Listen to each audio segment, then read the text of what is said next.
ఓం శ్రీ పరమాత్మనే నమః. శ్రీ భగవత్యే నమః. శ్రీమద్దేవి భాగవతము 6వ స్కందము 4-5 అధ్యాయాలు. మొత్తం 6వ స్కందంలోని 5వ భాగాన్ని ఈరోజు మనం తెలుసుకుంటున్నాము. వృత్తాసురుడు అనే దైత్యుడి వల్ల పరాజితులైన దేవతలందరూ కూడా ఇంద్రుడితో కలిసి భగవంతుడైన శంకరుని దగ్గరకు వెళ్తారు. అప్పుడు శంకరుడు ఏం చెప్తున్నాడో దేవతలకు మనం ఇప్పుడు తెలుసుకుందాం. భగవంతుడు శివుడు చెప్తున్నాడు, బ్రహ్మను ముందుంచుకొని దేవతలందరూ కూడా శ్రీహరి దగ్గరికి వెళ్ళాలి. వృత్తాసురుడు ఏ ఉపాయము చేత వధింపబడతాడో మనమందరము కలిసి ఆయన్ను అడుగుదాము. ఆ జనార్దనుడు భగవంతుడైన వాసుదేవుడు సర్వసమర్థుడు, కపట నీతిని తెలిసినవాడు, బలవంతుడు, అత్యంత బుద్ధిమంతుడు, శరణమసుగటములో కుశలుడు, కరుణించుటలో సముద్రుడు. ఆ దేవేశ్వరుని శరణు పొందకుండా ఏ కార్యము కూడా సిద్ధించదు. అందువల్ల సకల కార్యములను సంపన్నము చేసుకోవడానికి ఆ స్వామి దగ్గరకు వెళ్ళటము ఎంతో అవసరము. వ్యాస మహర్షి చెప్తున్నాడు, రాజా ఇట్లా ఆలోచించి బ్రహ్మ, శంకరుడు, ఇంద్రాది సకల దేవతలు కూడా విష్ణుధామానికి బయలుదేరారు. ఆ ధామము భక్తులను అనుగ్రహించి శరణ ఇస్తుంది. ఆ స్వామి జగత్తును శాసించే పరమ ప్రభువు. అక్కడకు వెళ్ళి అందరూ కూడా వేదములలో చెప్పిన పురుష సూక్త మంత్రము చేత విష్ణు భగవానుని స్తుతింపసాగారు. అప్పుడు రమాపతి శ్రీహరి వారి ఎదుట ప్రత్యక్షమయ్యాడు. ఆ స్వామి సమస్త దేవతలకు యథోచిత సత్కారములు చేశాడు. తరువాత వారి ఎదుట విరాజమానుడై వారిని ఇలా అడుగుతున్నాడు, ఆదరణీయులైన దేవతలారా, మీరందరూ కూడా ఒక్కొక్క లోకానికి అధిష్టాతలు. బ్రహ్మ, శంకరుడు వీళ్ళను తీసుకొని ఇక్కడికి మీరు ఎందుకు వచ్చారు? మీ రాకకు కారణమేమిటి అని అడిగాడు. వ్యాస మహర్షి ఇంకా చెప్తున్నాడు, లక్ష్మీకాంతుడైన విష్ణు భగవానుని మాటలు విని దేవతలు ఏమి కూడా సమాధానం ఇవ్వలేకపోయారు. అందరూ కూడా చింతామగ్నులై చేతులు జోడించి నిల్చొని ఉన్నారు. రాజా, భగవంతుడైన విష్ణువు నుండి ఏ విషయం కూడా దాగి ఉండదు. సకల దేవతలు ఈ విధంగా చింతిస్తూ ఉండడం చూసి ప్రేమాతిరేకముతోటి వాళ్లతోటి విష్ణు భగవానుడు ఇట్లా అంటున్నాడు, దేవతలారా, మీరు మౌనమును ఎందుకు వహించి ఉన్నారు చెప్పండి. మంచి అయినా చెడైనా దానిని తెలుసుకొని సఫలము చేయడానికి నేను ప్రయత్నిస్తాను. అప్పుడు దేవతలు ఇలా చెప్తున్నారు, ప్రభు, 3 లోకములందు నీకు తెలియని విషయం ఏదీ లేదు. మీరంతా కూడా ఎరుగుతారు. తెలిసి కూడా కార్యమును గురించి మమ్మల్ని ఎందుకు అడుగుతున్నారు? అప్పుడు విష్ణు భగవానుడు ఇలా అడుగుతున్నాడు, శ్రేష్టమైన దేవతలారా, మీరు భయపడకండి. అందరికీ అంగీకారమైన ఒక ఉపాయము నాకు తెలుస్తుంది. వృత్తాసురుని వధించడానికి ఆ ఉపాయము మీకు చెప్తాను. దాని వలన మీరు పరమసుఖాన్ని అనుభవిస్తారు. బలము, బుద్ధి, అర్థము లేకపోతే కపటము, ఈ ఏ పద్ధతినైనా అవలంబించుట మీ కర్తవ్యము. అట్టి ఉపాయముతోనే మీరు దీనిని సాధించాలి. మంచి హృదయము ఉన్నవాళ్ళు దుష్టుల యందు సామదానాది 4 ఉపాయములను ప్రయోగిస్తారని తత్వదర్శకులైన పురుషులు చెప్తుంటారు. ఈ దైత్యుడు తపస్సులతో బ్రహ్మను ఆరాధించాడు. బ్రహ్మ వరాలని ఇచ్చాడు. అందువల్ల వరప్రభావముతో ఇప్పుడతడు దుర్జయుడయ్యాడు. త్వష్ట సృష్టించిన ఆ దైత్యుని జయించడానికి ఏ ప్రాణి కూడా సమర్థుడు కాడు. బలమునందు వారికంటే అధికుడైన కారణమున శత్రువు యొక్క రాజధాని మీద అధికారాన్ని పొందటానికి యోగ్యుడయ్యాడు. దేవతలారా, ఆ వృత్తాసురుడు ఎంతో అజేయ శత్రువు. సామనీతిని ప్రదర్శించకుండా సఫలత పొందుట అసంభవము. ఏదో ఒక ప్రలోభము చేత మొదట అతనిని వశపరుచుకోవాలి. తరువాత అవసరమును చూసి అతనిని వధించాలి. కాబట్టి గంధర్వులారా, మీరందరూ కూడా ఎంతో పరాక్రమవంతుడైన ఆ దానవుని దగ్గరకు వెళ్ళండి. సామనీతిని ఆశ్రయించండి. నేను ఇంద్రునికి తప్పక సహాయం చేస్తాను. అందుకు అతని శ్రేష్టమైన వజ్రాయుధమునందు గుప్త రూపమున ప్రవేశిస్తాను. దేవతలారా, ఇంకా సమగ్రముగా సమయము కోసము నిరీక్షించండి. ఆయువు సమాప్తమైన వెంటనే వాడు మరణిస్తాడు. ఇది తప్ప ఈ కార్యమునందు సఫలత లభించుట అసంభవము.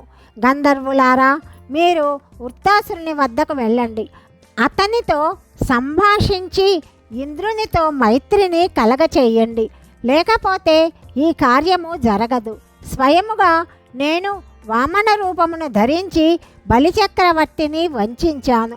ఒకసారి నేను మోహిని రూపమును ధరించాను. దాని వలన సకల దైత్యులు మోసపోయారు. అందువల్ల ఈ హితమును దృష్టి అందించుకొని మీరు మంగళప్రదురాలకు భగవతి యోగమాయ వద్దకు వెళ్ళండి. దేవతలారా, ఆమెను శరణుజొచ్చి భావభావితులై మంత్రములను పఠించి స్తుతించండి. తప్పక ఆ దేవి మీకు సహాయము చేస్తుంది. ఆ పరాప్రకృతిమై సత్వస్వరూప భావానికి మనము నిరంతరము ప్రణామము చేస్తాము. ఆ దేవి కామరూపిణి.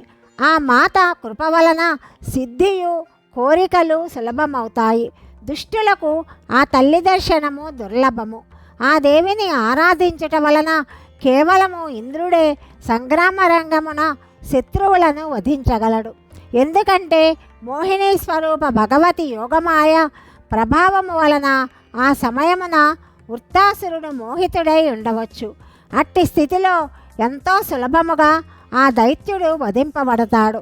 పరమ పూజ్యురాలకు జగదంబ ఆవిర్భవించినప్పుడే ఇదంతా కూడా జరుగుతుంది. లేకపోతే ఎవరి మనోభిలాష కూడా నెరవేరదు.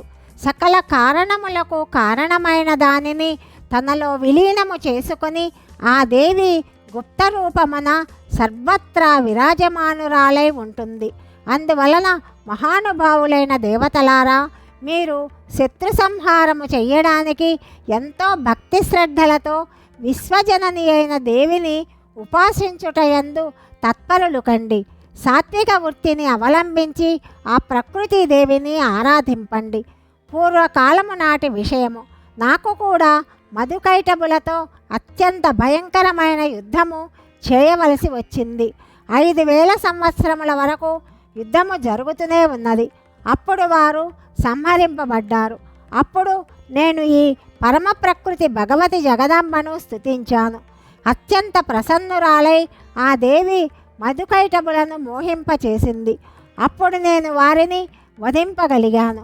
భగవతి యొక్క మాయాజాలమున చిక్కుకొని ఆ దానవులు ఎంతో మదోన్మత్తులయ్యారు. వారి భుజములు ఎంతో విశాలములు. దేవతలారా, మీరు కూడా అట్లాగే ప్రకృతిదేవిని నిరంతరము ఉపాసించండి. మీ కార్యము తప్పకుండా సిద్ధిస్తుంది. ఈ విధంగా పరమ ప్రభువు భగవంతుడైన విష్ణువు దేవతల ఎదుట తన అభిప్రాయమును వెలిబుచ్చాడు.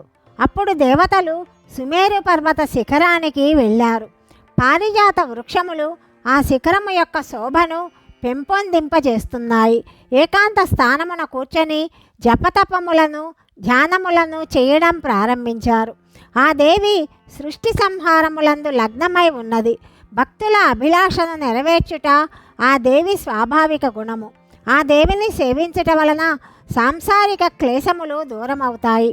ఆ భగవతి జగదంబను స్తుతించుటయందు దేవతలు లగ్నమయ్యారు. దేవతలు జగదంబను ఈ విధంగా స్తుతిస్తున్నారు. దేవి, ప్రసన్నురాలవు కమ్ము, దేవతలను రక్షింపుము. వృత్తాసురుని వలన మేము ఎంతో దుఃఖితులమవుతున్నాము. సంగ్రామ రంగమున అతడు మమ్మల్ని అనేక కష్టముల పాలు చేశాడు. మీరు పరమాత్మ స్వరూపులు. దేవతలు ఎల్లవేళలా మీ చరణకమల ఛత్రఛాయలయందు ఆశ్రయమును పొందుతారు. నీవు సమస్త జగత్తుకు జననివి. ఇప్పుడు ప్రబలమైన శత్రువు మా మీద దాడి చేశాడు. ఈ స్థితిలో మమ్మల్నందరినీ మీ పుత్రులలాగా రక్షింపండి. ఈ త్రిభువనములయందు మీకు తెలియని విషయమేదీ లేదు. అట్లాంటప్పుడు అసురుల ద్వారా పీడింపబడు దేవతలను మీరెందుకు నిర్లక్ష్యం చేస్తున్నారు? ఈ చరాచర త్రిలోకముల సృజన కార్యము మీ మీదనే ఆధారపడి ఉన్నది. దేవి, నీవు కరుణా సముద్రురాలవు. పుత్రుడు సాక్షాత్తు అపరాధి అయినా కూడా అతడు కష్టముల పాలైనప్పుడు వానిని రక్షించుట తల్లి కర్తవ్యము. ఈ నియమము మీరు చేసిందే. మేమేమీ కూడా అపరాధము చెయ్యలేదు. మీ చరణకమలములను ఆశ్రయించి ఉన్న మమ్మల్ని ఎందుకు రక్షింపరు? దేవి కరుణించండి, మా మీద దయనెందుకు చూపించరు? జనని, ఇది పూర్వకాలపు విషయము. అత్యంత పరాక్రమవంతుడైన దైత్యుడొకడు ఉన్నాడు. మహిషాసుర రూపమును ధరించి సంగ్రామమున నిలిచాడు. సకల ప్రాణులు అతని వలన భయభీతులవుతున్నారు. మా హితమును దృష్టి అందించుకొని మీరు వానిని వధించారు. తల్లి, భయమును పుట్టించు ఈ వృత్తాసురుని మీరెందుకు చంపుటలేదు? మహిషాసురునిలాగా శుంభుడు కూడా ఎంతో బలవంతుడు. అతని సోదరుడైన నిశుంభుని యందు కూడా అట్లాంటి శక్తే ఉన్నది. వారిరువురు సోదరులు, వారి అనేక అనుచరులు మీ చేతిలో వధింపబడ్డారు. ఆ దానవులను సంహరించినట్లే దుష్టుడగు వృత్తాసురుని కూడా పరాజితుని చెయ్యండి. పరాక్రమవంతుడైన ఈ దైత్యుడు మదోన్మత్తుడై ఉన్నాడు. ఇతనిని ఇతర దైత్యులనులాగా మోహితుని చెయ్యండి. అందువల్ల ఆ దైత్యులలాగా ఇతడు అసమర్థుడవుతాడు. తల్లి, దేవతలమగు మేము వృత్తాసురునితో ఎంతో బాధలు పడ్డాము. మా కష్టములు ఇంతింతని చెప్పజాలము. మేము ఎంతో భయముతో ఉన్నాము. మీరే మమ్మల్ని రక్షింపాలి. దేవతల దుఃఖము దూరము చేయడానికి మీ శక్తితో రకరకములైన మా క్లేశములను ఉపసింపజేయడానికి ఈ త్రిలోకములందు మీరు తప్ప సమర్థులైన వారు ఇంకెవ్వరూ లేరు. జగదంబిక, ఇట్టి పరిస్థితిలో మేము మిమ్మెట్లా పూజిస్తాము? పువ్వులు, పత్రములు మొదలైనవన్నీ కూడా మీ సృష్టియే. మంత్రములందు పూజించువారి యందు సమస్త పదార్థములయందు పరమశక్తి రూపమున మీరే విరాజమానులై ఉంటారు. అందువలన భవానీ, మేము కేవలము మీ చరణ కమలములకు ప్రణమిల్లుటయే మా కర్తవ్యమని అనుకుంటాము. మీ చరణ కమలములందు దృఢమైన భక్తి శ్రద్ధలు గల పురుషులు ధన్యవాదములకు పాత్రులవుతారు. కామక్రోధాది వికారములు లేని యోగిజనులు కూడా ముక్తిని పొందగోరుతూ మనస్సులో నిరంతరము మిమ్మల్నే చింతన చేస్తుంటారు. మీ చరణము సంసార రూప సముద్రమును దాటుటకు సుదృఢమైన నౌక. సకల వేదపారంగతులైన బ్రాహ్మణులు యజ్ఞములను చేయించుటయందు నిమగ్నులై ఉంటారు. అట్టివారు ప్రశంసనీయులు. హోమము చేసేటప్పుడు వాని ద్వారా సదా మీ స్మరణమే జరుగుతూ ఉంటుంది. దేవతలను సంతుష్టులను చేయుటకు స్వాహ, పితరులను తృప్తిపరచటానికి స్వధ అను ఈ శబ్దములు ఉచ్చరించబడతాయి. ఇవన్నీ కూడా మీ నామములే కదా. మేధ, కాంతి, శాంతి, అట్లాగే గొప్ప మనోరథములను నెరవేర్చు ప్రసిద్ధమైన బుద్ధి కూడా మీరే. త్రిలోకములందలి సమస్త వైభవము మీరే. మీ సేవకులను కరుణించి వారిని సదా మీరే శక్తి సంపన్నులను చేస్తూ ఉంటారు. వ్యాస మహర్షి చెప్తున్నాడు. ఈ విధంగా దేవతలు స్తుతింపగా భగవతి జగదంబ సుందర రూపాన్ని ధరించి వారి ఎదుట ప్రత్యక్షమైంది. ఆమె తన చక్కని శరీరము మీద సకల ఆభరణములు ధరించి ఉన్నది. పాశము, అంకుశము, అభయముద్రల చేత సంపన్నురాలై 4 భుజములతో శోభిల్లుతూ ఉన్నది. కంకణములతో శబ్దము కలుగుతున్నది. పట్టుదారములతో కట్టబడిన నడుము భాగము ఎంతో మనోహరమై ఉన్నది. ఆమె వాణి కోయిలలాగా మధురమై ఉన్నది. కాళీ అందెలు గల్లు గల్లుమని వినదిస్తూ ఉన్నాయి. ఆ దేవి నెలవంకతో సుశోభితురాలై ఉన్నది. మస్తకమునందు మకుటమును ధరించి ఉన్నది. ఆమె ముఖకమలమున చిరునగవు నిండి ఉన్నది. ఆ దేవి 3 నేత్రములు సాటిలేని వెలుగులను విరజిమ్ముతూ ఉన్నాయి. ఆమె సర్వాంగములయందు పారిజాత పుష్పములు అంకురింపబడి ఉన్నాయి. ఆమె ఎర్రని వస్త్రములు ధరించి ఉన్నది. ఆమె శరీరము రక్త చందన చర్చితమై ఉన్నది. దయా సముద్రురాలైన ఆ దేవి ప్రసన్నురాలై చిరునగవుతో అలరారుతూ ఉన్నది. సకల శృంగారములు అంటే అలంకారములు ఆ దేవి విగ్రహమును ప్రకాశము చేస్తున్నాయి. సంపూర్ణ ద్వైతభావమును ప్రకటించిన ఆ తల్లికి తెలియనిదంటూ ఏమీ లేదు.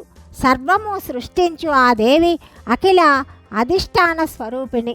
సకల వేదాంతములు ఆమెను సిద్ధపరచటానికే సార్థకమవుతాయి. ఆ దేవి విగ్రహము సత్ చిత్తు ఆనందమయము. దేవతలు ఎదుట నిలబడి భగవతి యొక్క సంకేతమును పొంది ఆమెకు ప్రణమిల్లారు. జగదంబ ఆ దేవతలతో ఇట్లా పలికింది, మీకు ఏమి కష్టము కలిగిందో నాకు వివరించండి అంది. దేవి, దేవతలను అనేక కష్టముల పాలు చేయు ప్రబల శత్రువుకు వృత్తాసురుని మోహింపచేయటానికి ఏర్పాటు చెయ్యండి. దేవతల యందు అతనికి విశ్వాసము కలుగునట్లు అతని బుద్ధికి తెరవేయండి.